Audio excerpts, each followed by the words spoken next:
Olá, meu nome é Cleilton Amaral, professor de Geografia, e hoje o nosso tema é sobre blocos econômicos, ensino voltado para os alunos da segunda série do ensino médio.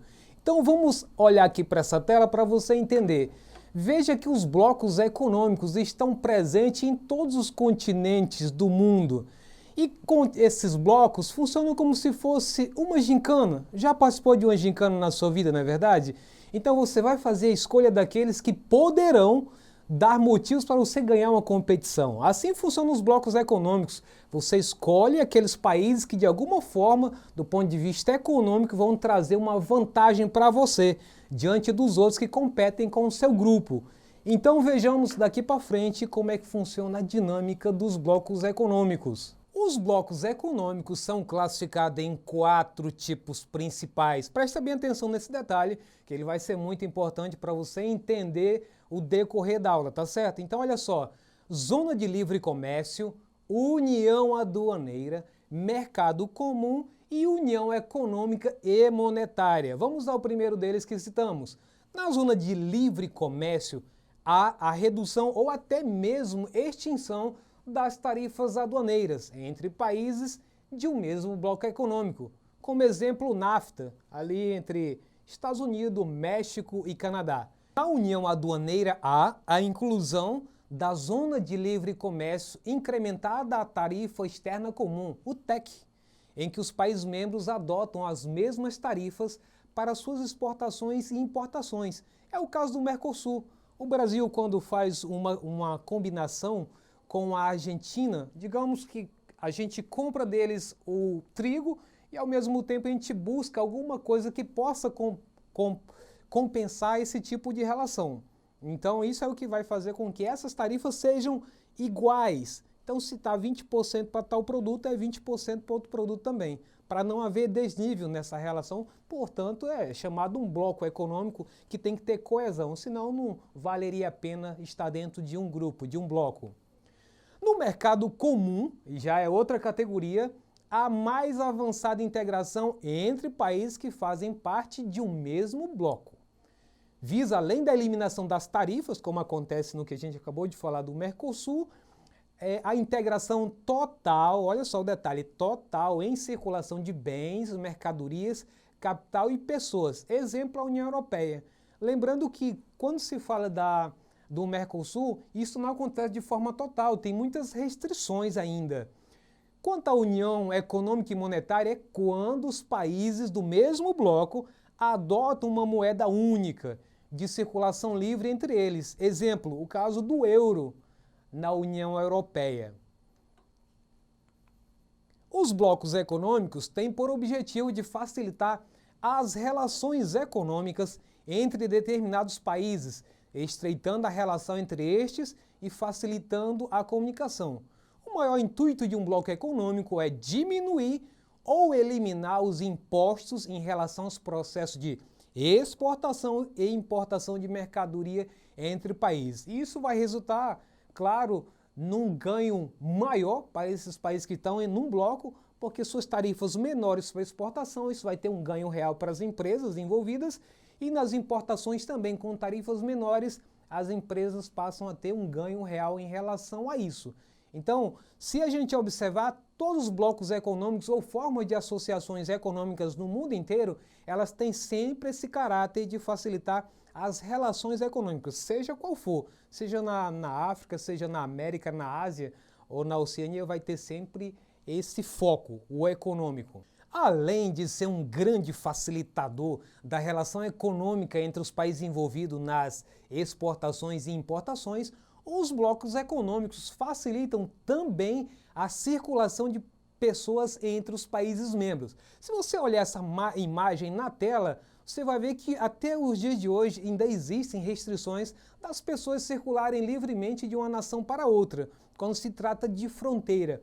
A intenção da formação dos blocos é que futuramente não haja mais necessidade de ter esses muros que impedem essas pessoas de circularem de um lado para outro da fronteira. Aliás, as fronteiras deixam de existir, essa é a ideia. Então, esse estreitamento de relações através dos blocos econômicos surge a partir da década de 90. E como surgiram os blocos econômicos? Para a criação de um bloco econômico, geralmente os países precisam possuir proximidade geográfica, estar em situação econômica semelhante, formarem a zona de livre comércio e possuir uma união aduaneira, para então poderem constituir uma união econômica e monetária. Veja que essa foi sempre uma regra muito importante de que os países que estão próximos, são vizinhos, possam fazer um bloco. Agora, nos tempos atuais, isso já não é mais a regra principal. O importante é haver uma afinidade com os interesses afins daquele país. Então é possível que o Brasil possa criar um acordo com outros blocos econômicos em outras regiões do planeta. Então, mas a princípio essa é uma condição importante. Ainda é, porque quanto mais próximo, melhor. Você puder valorizar os países que estão no seu entorno para facilitar as importações e exportações, melhor. Mas isso não impede que aconteçam acordos bilaterais ou multilaterais com outros blocos econômicos fora do seu. E aí, em relação ao Mercosul, que é um desses blocos que é importante falar, porque é um bloco regional que está ao nosso alcance, fazemos parte dele, foi criado em 1991. É um bloco formado por países da América do Sul. Alguns autores colocam aí como Mercado do Cone Sul, Mercosul, onde a Argentina, Paraguai, Uruguai e Brasil são os componentes oficiais. E Bolívia, Peru, Colômbia, Chile e Equador são membros associados. Então olha a diferença aí. Eu tenho aqueles que são os membros oficiais, é como se eu fosse lá para a ABB, eu sou de carteirinha, eu tenho o acesso livre lá, e aqueles que não são, então até as tarifas, os pagamentos para poder usufruir daquele local ali são diferenciadas. Então isso é o que acontece com Bolívia, Peru, Colômbia, Chile e Equador, que são apenas associados. Podem participar, mas não têm os mesmos privilégios de ser um membro oficial do Mercosul. No Mercado Comum do Sul, o objetivo é ampliar as relações comerciais, não possui tarifas alfandegárias e a circulação de bens, pessoas e capitais é livre. Quanto à União Europeia, ela consiste na união entre 28 países europeus e surgiu a partir de grupos integrantes da Comunidade Europeia do Carvão e do Aço, SECA, e da Comunidade Econômica Europeia. A União Europeia tem como objetivo estabelecer uma cooperação econômica e política entre os países europeus pertencentes ao bloco econômico. Desde sua criação, a União Europeia tem atraído um fluxo constante de novos membros, de forma que, entre os anos de 2004 a 2007, o bloco passou de 15 para 27 países. A União Europeia passou a ter 28 países membros, porém, com a saída do Reino Unido, a União Europeia voltou a ter 27 países membros no ano de 2020. No mapa que você observa aí, depois você pode olhar com mais detalhe, você vai ver na legenda 1944, onde teve o início das ideias, o embrião com Benelux, que aí significa Bélgica, Nederland, que é a Holanda, e Luxemburgo, Lux. E aí depois você vai em 1952 com o SECA, e aí foi se desenvolvendo e tendo mais adesões. E aí você verifica depois como é que tem essas adesões e até mesmo saída de alguns, como foi o caso do Reino Unido. Em relação ao Pacto Andino, é a integração econômica entre os países da região noroeste do continente sul-americano, sendo estes Bolívia, Peru, Colômbia e Equador. O NAFTA, por sua vez, é o Tratado Norte-Americano de Livre Comércio, formado pelos países Canadá, México e Estados Unidos. E aí temos ainda a APEC, que é um bloco composto por 21 países da região do Círculo do Pacífico, onde o livre comércio é o principal intuito.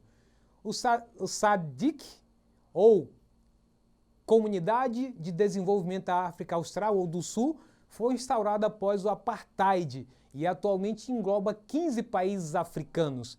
E o ASEAN, Associação das Nações do Sudeste Asiático, possui como membros a Indonésia, Malásia, Filipinas, Singapura, Tailândia, Brunei, Laos, Camboja e Vietnã. Seus objetivos principais são a aceleração do crescimento econômico dos países membros e a promoção da paz. Vantagem de fazer parte de um bloco econômico. Uma delas é a redução ou eliminação das tarifas de importação e de exportação. Desvantagem que aquelas empresas que não conseguem aderir a esse processo, não conseguem assimilar isso, a consequência é falir e trazer também consigo uma série de postos de desemprego em função dessas empresas terem que fechar. Agora para o nosso Exercitando, que é tão esperado por vocês aí em casa. Todo mundo pode participar aí e ver quem que acerta mais, tá bom? Primeira questão, entre os nomes abaixo, assinale a alternativa que não indica um bloco econômico. É fácil isso, hein, se você prestou atenção na aula, tá? Letra A, União Europeia. Letra B, Organização dos Estados Americanos. Letra C, Mercado Comum do Sul. Letra D, Comunidade dos Estados Independentes. E letra E, a Associação de Cooperação Econômica da Ásia e do Pacífico. Então a pergunta é, qual delas não é um bloco econômico? Vamos lá para a resposta, então? A resposta certa é Organização dos Estados Americanos. Isso não é bloco econômico.